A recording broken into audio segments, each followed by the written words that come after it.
Hi, everybody. We've got a new panel assembled to talk about the next kind of big thoughts in our 2020-2021 wrap up and look ahead article. So for this discussion, we're going to be talking about what I phrased as the existential realities in EdTech as a result of how our past year went and the things that we're looking ahead to. For quick introductions, I'm Trevor again, VP of Product Experience at Openfield. And for this discussion, I'm joined by Chrissy Rains, our project manager, Annie Hensley, our UX lead, Yanni Jiang, our UX designer, and Jacob Hansen, another UX designer at Openfield. So we're going to dive right in and talk about one of the realities that we all came to terms with this year was the fact of user stress and how all of the changes we experienced certainly stressed out the world, but when we look at it through our lens of EdTech, really meant some unique things to instructors and students. Chrissy, you had some really good thoughts about some of the empathy we even sort of increased for ourselves and how we think about our users and dealing with their educational experience this year. Yeah, I think so often we have to put ourselves in the shoes of our users and students, no matter K through 12, higher education, what they're in.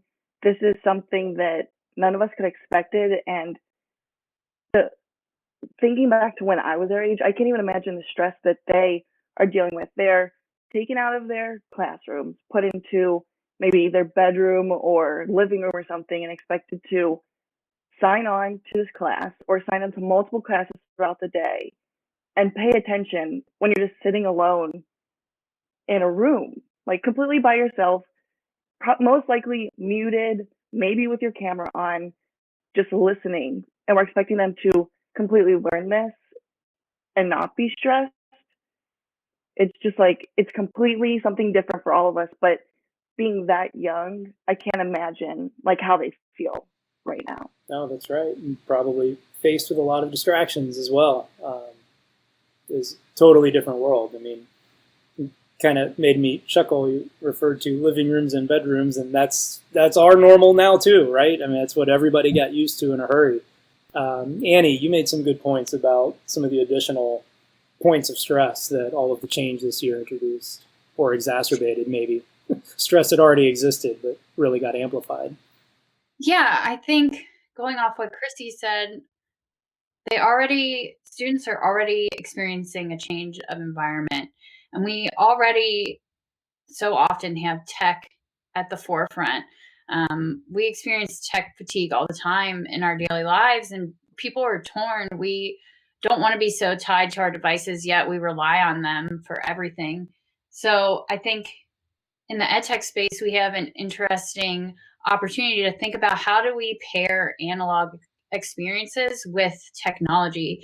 I think that the higher ed space especially could start thinking about this and take a cue from some of the K through 12 instructors that I saw doing some creative things like asking students to go out into their backyard and identify different leaves and plants for a science project, come in and then take photos and upload them, and have a discussion with their classmates around what they found. So how might we pair some of these analog experiences with the tech experiences to reduce some of the stress and fatigue that these students are facing being locked in front of their technology all day? Yeah, that's a great point. So on that note, Jacob, you had some good thoughts about just generally speaking, the mental health of students, sort of everything Chrissy and Annie are touching on here. Yeah, definitely. So just throughout this year, I have a couple friends who are instructors who are teaching students right now at this job. We're constantly talking to instructors, and we keep hearing this over and over again that it's just impossible to keep students engaged right now. So, like we were saying, they're sitting at home by themselves. They have the option to turn on their mic and webcam or not.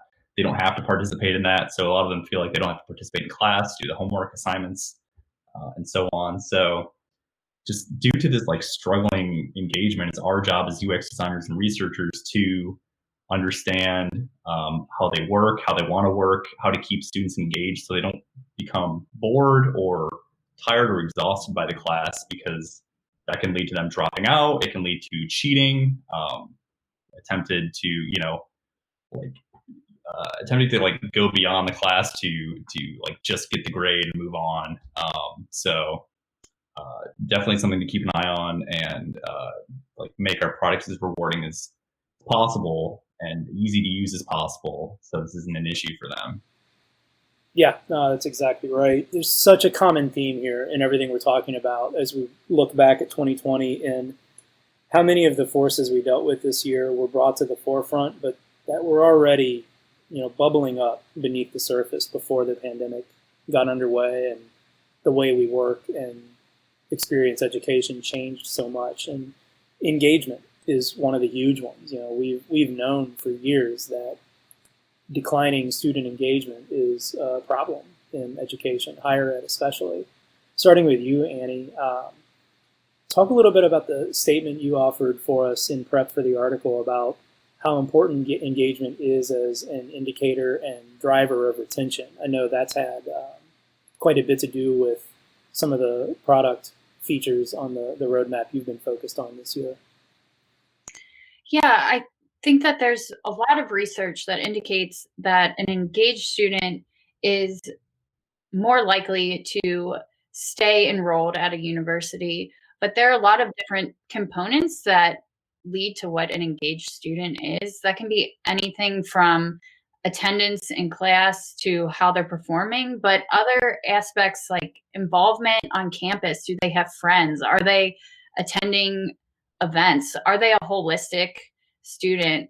Do they have a well-rounded experience? And I think that it's interesting to try to figure out, how do we measure that when we are in this at-home or hybrid environment? How do we think about attendance in asynchronous classrooms? How do we think about what mental health and involvement looks like for a student when you can't go in person to some of these campus activities? I think these are challenges that universities are going to have to consider and figure out how to keep students feeling connected to each other and to the university that they're attending. Yeah, that's great. Yanni, you made a really good point about part of so much of what we're missing when we think about engagement in this new normal we're living in is the lack of physical learning experiences. So talk a little bit about the insight you offered us on that. Yeah, so for the past year, I feel like the challenge for the students is really like adapting to the new environment. They're transitioning from studying in a traditional setting at a classroom to like learning completely remote. They have to start building this whole new structure of their daily routine and adapting to the remote classroom. So I was thinking, like, how can we help them to stay engaged and interactive in this new environment, just like they were in a traditional physical classroom? I think there are definitely opportunities for us and also for the EdTech products to provide experience that mimics the physical learning experience to encourage the students to adapt and also engage more in the new remote environment. Yeah, that's exactly right. It's a really good point that, maybe in the past I would compare this to just a very different way of thinking about what digital EdTech could offer. It was so often an augmentation of what was assumed to take place in a physical environment in the classroom. And now this year, I want to believe for the better, we've been forced to prioritize the digital more directly mimicking and best case scenario improving upon the physical experience of learning in a face-to-face environment. We don't know how soon we'll get back to that as the assumed normal everyday experience. It might be a while. And we're learning new habits also that we can benefit from and take into a positive direction. Well, Yanni, we're going to stay with you for a minute here. You had a thought on sort of the next topic in our article about increasing personalization. Why do you think personalization is important? How does that fit into this bigger picture of change that we're looking forward to? Yeah, so I think personalized learning will be more in shape in 2021. There are already like products starting to introduce personalization to the users.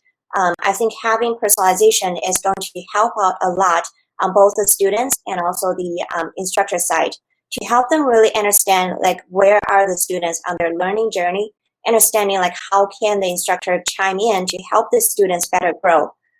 From there, I think there's a need for like introducing a more accurate tracking of the individual students' learning progress.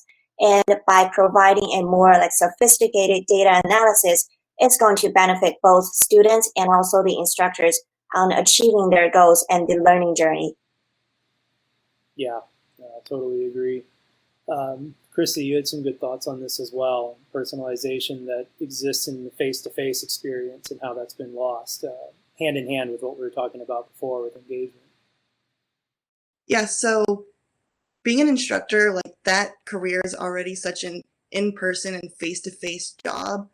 They're used to writing on whiteboards or walking around looking over their students' shoulders just to make sure that they're understanding the work that they're doing. And if someone is struggling, they're used to asking them to stay back for 5 or 10 minutes just so they can go over what the lesson plan was that day. So now that that part of their job is taken away, plus they have to completely understand these different softwares that they're using and trying to do both of those, unless they're incredibly tech savvy, we need to have amazing onboarding to these different products and the features. So us as designers and researchers really need to take that in consideration, that every new feature that we're putting out there, likely there's going to be a group of people who don't understand how to use it. So we need to have that onboarding step by step to get them to use it so everything is as seamless as possible in this kind of like weird time of just being completely remote, everybody. Yeah, no, that's exactly right. We talked about that a lot this year, that so much of teaching from an instructor's point of view is picking up on unarticulated cues, just understanding body language and reacting to it in the moment. And we don't know how much of that we're losing. So the products that facilitate as much face-to-face, like real-time interaction, simply like this, it can be this basic, can really go a long way towards mimicking those experiences. I think something Chrissy said about adding new features or new items to your applications goes back to what we were talking about with user stress. Not just the students that are stressed out by all of these things, but instructors are also getting app overload.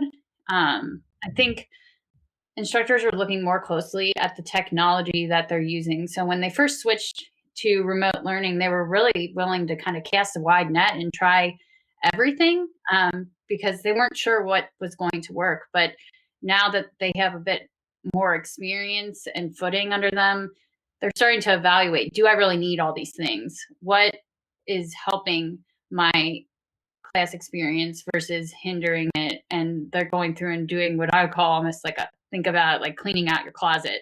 Do I really need all these things? And they start to assess things and put them in piles. So it's really our opportunity as user experience designers to make sure that the products that we're creating solve a user need and are not overcomplicating the user's process while teaching in the classroom.